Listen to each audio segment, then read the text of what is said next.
All right, this next story may sound like something out of, well, a Hollywood thriller. A Saudi inventor has created a killer microchip. It's designed to track terrorists and criminals and, well, you can think of somebody.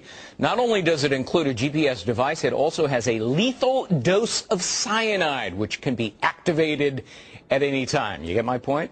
The inventor's bid for a patent has been rejected in Germany. Joining us now this morning to talk about it, Jake Ward, deputy editor of Popular Science. Okay, this is pretty macabre, pretty sinister and nefarious. How exactly would this work?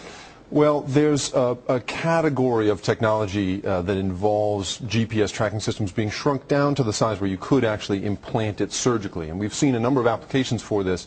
This is without question the most sinister version of it that I've certainly heard of.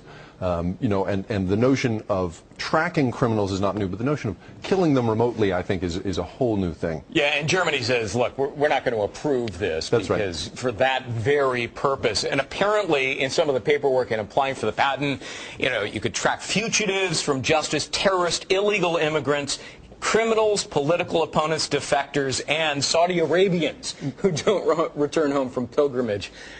It's a little bit wild. I agree. I mean, the thing about this kind of patent is Germany has very tight laws about making sure that you're not registering something that really is just a bad idea, a scary idea. And in this case, this guy obviously has some very strong feelings about what it would be used for, but it just seems a little outlandish. Yeah. Well, terrorist groups might be interested. I'm sure they'd be happy to grant their own form of a patent for that. Sure.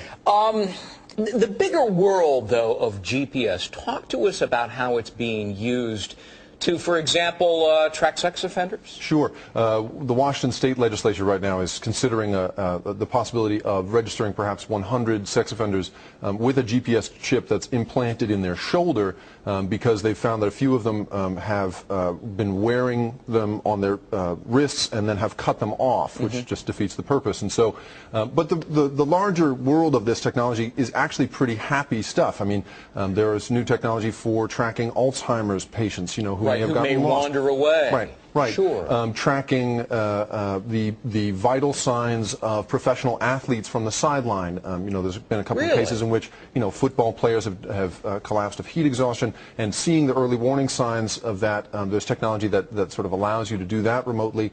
Even something as benign as keeping track of your dog. A radio frequency tag implanted in your pet. The vet finds a stray, scans it, and finds its rightful owner in an instant. Yeah. Do you see an explosion of the use of GPS devices? And obviously a lot of people are concerned about an intrusion of privacy. Absolutely, sure. I mean, I think that there is a trade-off there, and obviously the inventor who filed for this patent has gone across the line in terms of privacy. Yeah. But the use of GPS in the future will allow you to, you'll never lose your wallet again. You'll never lose your keys again. Right. It's that kind of stuff where you're going to, you'll be able to beep any object you own, and find it in the house. And so, there's the vicious expression, and then there's the really, really helpful expression that I think we'll see in the future. I lose socks in the dryer. I don't know how that happens. Maybe that would help me in that regard. Thanks. Jake Ward, deputy editor of Popular Science. Interesting stuff. Thanks very much. I've got my little buddies microchipped. Do you really? Yeah. I do, just in case they get away, and then you bring them and you take them to like the checkout counter at the grocery store, and you scan them, and then they say, I belong to Megan Kelly. That is very cool, yeah. Bailey and Basha. Something like that.